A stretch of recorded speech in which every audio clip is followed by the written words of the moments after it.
Se calcula que hay entre 7 y 10 billones de dólares escondidos en paraísos fiscales. Es una cifra casi absurda. Es el 10% de todos los activos del mundo.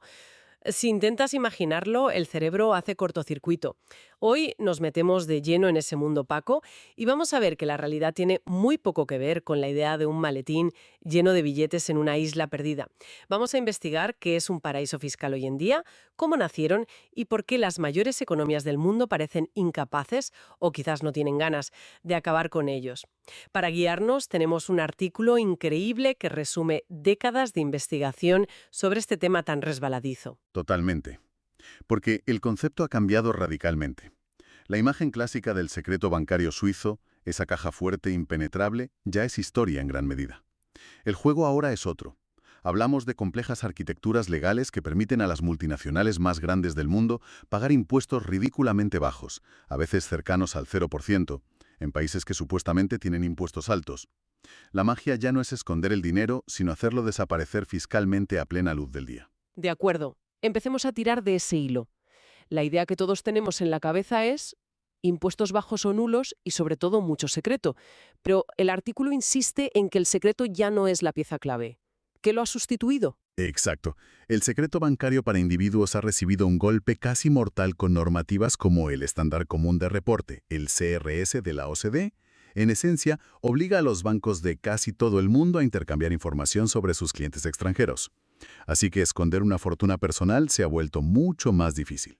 La clave ahora, sobre todo para las grandes empresas, es la tasa impositiva efectiva. La diferencia entre lo que dice la ley y lo que se paga de verdad.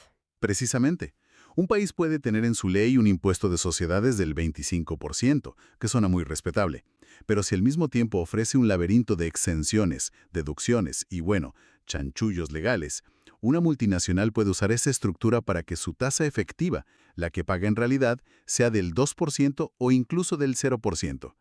Por eso los académicos ya casi no distinguen entre paraíso fiscal y centro financiero offshore. Son dos caras de la misma moneda. Y aquí es donde la cosa se complica, porque el artículo habla de dos tipos de paraísos. No todos operan igual. Por un lado, los tradicionales. Sí, los que van de frente. Piensa en Jersey, las Bermudas o las Islas Caimán. Su modelo es sencillo. Impuesto de sociedades del 0%. No hay trampa ni cartón. Si llevas tus beneficios allí, no pagas impuestos. Son lo que el modelo llama sumideros. Sumideros. Suena a que es donde el dinero va a morir, fiscalmente hablando. Es exactamente eso. Pero para que el dinero llegue al sumidero desde un país con impuestos altos como Alemania o Francia, necesita una tubería.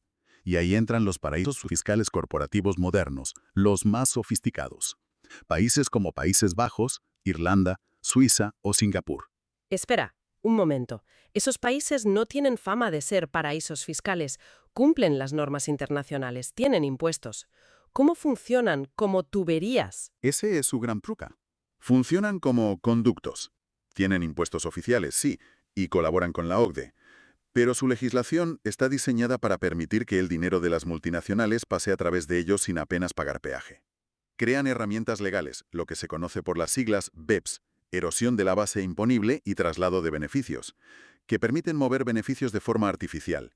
Por ejemplo, una empresa puede mover los beneficios generados en España a su filial en Países Bajos pagando un royalty por usar la marca. Y desde Países Bajos ese dinero viaja casi sin impuestos al sumidero final, en las Bermudas. Es un sistema de cañerías financieras perfectamente legal. Países Bajos actúa como una estación de bombeo para enviar el dinero a un lugar donde desaparece del radar. Es alucinante. Pero este sistema tan complejo no apareció de la noche a la mañana. Y lo que más me ha sorprendido del artículo es dónde sitúa el origen de todo esto. No es en Suiza ni en el Caribe, sino en Estados Unidos. Parece una ironía, pero así es. A finales del siglo XIX, estados como Nueva Jersey y Delaware andaban mal de dinero, y se les ocurrió una idea: competir entre ellos para atraer la creación de empresas. Empezaron a ofrecer leyes de sociedades súper flexibles, con requisitos mínimos y tasas bajas. No eran paraísos fiscales en el sentido moderno, porque los impuestos federales seguían existiendo, pero plantaron una semilla fundamental: la idea de usar la legislación corporativa como un arma en una guerra económica. Un modelo que luego se exportaría y perfeccionaría. Y la cosa explota de verdad después de la Primera Guerra Mundial, cuando los países suben masivamente los impuestos para pagar la reconstrucción. Ahí el modelo se divide en dos grandes familias. Por un lado, la rama europea, el triángulo Zúrich, Zug, Liechtenstein, al que luego se une Luxemburgo. Su gran producto, su seña de identidad, fue el secreto bancario. Lo blindaron de una forma increíble con la ley bancaria suiza de 1934, que convertía la revelación de datos de un cliente en un delito penal. La privacidad era su negocio. ¿Y la otra familia, la británica, nace de algo tan aparentemente aburrido como una sentencia judicial? ¿Cómo es posible? Es una historia fantástica. En 1929, un tribunal británico falla del caso Egyptian Delta Land and Investment Company Limited contra Todd. La conclusión del juez fue revolucionaria. Una empresa registrada en el Reino Unido, pero cuya gestión y negocios se realizaran íntegramente fuera del país, no tenía por qué pagar impuestos británicos. Se creó así la figura de la sociedad no residente. Como esa sentencia aplicaba a todo el Imperio Británico, de repente, lugares como Bermudas, las Bahamas o las Islas Caimán tenían una base legal de oro para ofrecer a empresas de todo el mundo un registro británico prestigioso con 0 impuestos. Un accidente legal con consecuencias de billones de dólares. Y de ahí damos un salto al fenómeno más moderno. Los paraísos, que ya no se centran en individuos ricos, sino que se especializan en las grandes corporaciones. Exacto. El artículo señala que ya en 1981, la Hacienda de EU, el IRS, publicaba un informe donde calificaba a Irlanda como un paraíso fiscal manufacturero. Y solo 2 años después, en 1983, la empresa McDermott International fue la primera gran compañía estadounidense en hacer una inversión fiscal. Movió su sede legal a Panamá para pagar menos impuestos. Ahí empezó la carrera. Y en esa carrera, Irlanda se convierte en la estrella. Perfeccionan este modelo de ser un país aparentemente normal, pero con una trastienda fiscal muy ventajosa. Y aquí es donde aparece el famoso doble irlandés. Suena a truco de magia financiera. ¿Puedes explicar de forma sencilla cómo funcionaba? Era una genialidad fiscal, aunque bueno, ya no se puede usar. Simplificando mucho, una multinacional como Apple o Google montaba 2 empresas en Irlanda. La primera, la empresa A, tenía la sede real y operativa en Irlanda.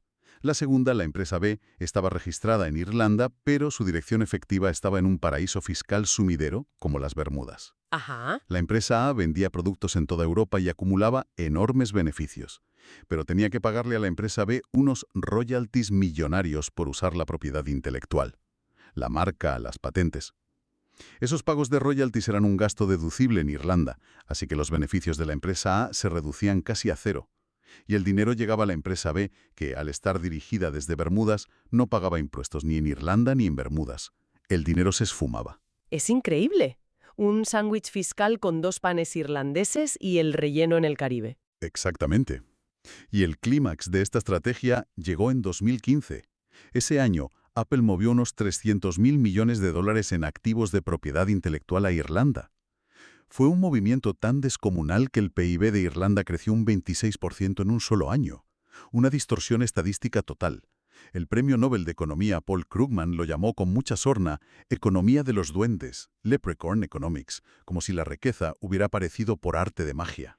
Economía de los duendes. Es un término perfecto. Con todo este panorama, las cifras globales que mencionábamos al principio empiezan a tener sentido. El artículo habla de una pérdida de ingresos para los estados de entre 100.000 y 250.000 millones de dólares al año. Es una barbaridad. Una auténtica sangría fiscal. Y el problema es que identificar a los culpables no es tan fácil como parece. Las listas oficiales de paraísos fiscales que publican organismos como la OCDE o la Unión Europea son, siendo generosos, herramientas políticas. ¿Quieres decir que no son fiables? Son muy poco fiables. Es muy raro que en esas listas aparezca un país miembro de la propia organización o una economía poderosa. Se centran en islas pequeñas y territorios sin capacidad de presión. Por eso, los estudios académicos son mucho más reveladores. No se basan en criterios políticos, sino en datos puros y duros. Siguen los flujos de inversiones y los beneficios de las empresas para ver dónde acaba el dinero de forma desproporcionada en comparación con la economía real de ese lugar. Y cuando los académicos analizan esos datos, ¿qué mapa dibujan? ¿Quiénes son los protagonistas de esta red? Pues ahí el consenso académico es abrumador y muy claro. Hay un grupo de unos 9 o 10 territorios que son el corazón del sistema. Como conductos, Los cuatro grandes son Países Bajos, Suiza, Singapur e Irlanda. Y como sumideros, los destinos finales, destacan 5. Las Islas Vírgenes Británicas, las Islas Caimán, Luxemburgo, Hong Kong y Bermudas.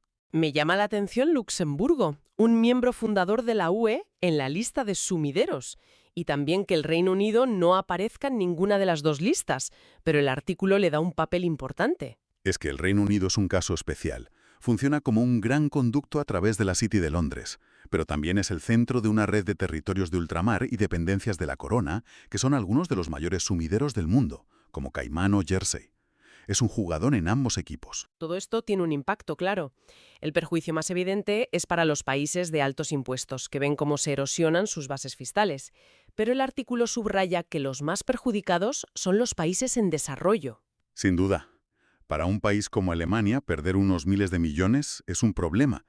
Para un país africano, esa misma cantidad puede ser la diferencia entre construir hospitales y escuelas o no hacerlo. Son los más vulnerables. Pero aquí viene la gran paradoja. Para los propios paraísos fiscales, esta estrategia ha sido un éxito económico rotundo. Tienen algunos de los PIB per cápita más altos del planeta. Pero es un PIB de mentira, ¿no? Es la economía de los duendes a gran escala. Totalmente artificial. Y es un modelo muy peligroso a largo plazo. Lo vimos con la crisis financiera de 2008 en Irlanda. Su PIB estaba tan inflado por estos flujos financieros que los mercados internacionales les prestaron dinero de forma masiva y barata, pensando que su economía era un cohete. Cuando la crisis estalló y esos flujos se frenaron, se descubrió que el endeudamiento real era insostenible. El castillo de naipes se vino abajo. Un PIB artificial puede llevar a ciclos de crédito y deuda brutalmente severos. Vale, el diagnóstico es claro. El sistema está roto y tiene consecuencias graves. ¿Qué se está haciendo para arreglarlo? El artículo habla de 3 frentes: transparencia, listas negras y reformas fiscales de fondo. En el frente de la transparencia, como decíamos, se ha avanzado mucho contra la evasión de individuos. La ley FATCA de Estados Unidos, que obliga a los bancos de todo el mundo a informar sobre clientes estadounidenses, y sobre todo el CRS de la OCDE, han supuesto el fin del secreto bancario clásico. Pero estas herramientas no son tan eficaces contra las estructuras corporativas. Y luego están las listas negras. Que ya hemos dicho que son más políticas que otra cosa. Exacto. Son muy criticadas por su arbitrariedad. El ejemplo más claro es que el propio Parlamento Europeo votó en una resolución para calificar a Países Bajos, Irlanda y Luxemburgo como territorios que facilitan la planificación fiscal agresiva, es decir, como paraísos fiscales. Pero esa votación no es vinculante, así que la lista negra oficial de la UE sigue sin incluirlos. Es un ejercicio de hipocresía política bastante notable. Esto me lleva a la pregunta del millón. Si el problema es tan evidente, ¿cómo reaccionan los países grandes, las víctimas teóricas de todo esto? Porque uno esperaría una ofensiva coordinada. Y aquí es donde la historia se vuelve cínica y fascinante. La respuesta no ha sido en general unirse para aplastar el sistema. La respuesta ha sido competir. El caso del Reino Unido es el libro de texto. Durante años, vieron cómo empresas británicas movían su sede a Irlanda para pagar menos impuestos. ¿Qué hicieron? ¿Presionar a Irlanda? No. Entre 2009 y 2012 hicieron una reforma fiscal masiva. O sea, si no puedes con tu enemigo, únete a él. Literalmente. Bajaron su impuesto de sociedades del 28% al 20%, y sigue bajando. Cambiaron su sistema para no gravar los beneficios obtenidos en el extranjero, y crearon sus propias herramientas BEPS para competir con Irlanda y Países Bajos. Se convirtieron en un paraíso fiscal corporativo más. Dejaron de ser víctimas para convertirse en depredadores. Me dejas de piedra. ¿Y Estados Unidos? ¿También entró en esa guerra a la baja? Siguió un camino muy parecido. En 2017, con la gran reforma fiscal de Trump, la TGCA, bajaron su impuesto de sociedades del 35% al 21% y adoptaron un sistema que incentiva mantener los beneficios en el extranjero. La lógica es la misma. Si no podemos obligar a nuestras empresas a traer el dinero a casa, al menos bajemos los impuestos para que no se sientan tan tentadas a irse a otro sitio. La respuesta de las grandes economías no es la confrontación, es la adaptación competitiva. Una carrera hacia el fondo. Viaje, la conclusión es bastante desoladora. El mundo de los paraísos fiscales ha mutado. Ya no son islas oscuras para dictadores y mafiosos, sino cetros financieros sofisticados, plenamente integrados en la economía global, que operan con la ley en la mano. Y las grandes potencias, en lugar de combatirlos, a menudo copian sus tácticas. Es una conclusión dura pero realista. El modelo de conductos y sumideros no es una anomalía del sistema, es una parte fundamental de cómo funciona la globalización financiera hoy en día. Y nos deja con una pregunta final para darle vueltas, una que el propio artículo sugiere. Adelante. La investigación demuestra que los países de altos impuestos, en lugar de formar un frente común y decir se acabó el juego, dedican sus energías a competir entre ellos, para quedarse con un trozo, por pequeño que sea, de los beneficios de las multinacionales. Y esto plantea una cuestión fundamental. ¿Es posible solucionar este problema dentro de un sistema fiscal internacional que se basa en la competencia pura y dura, entre países?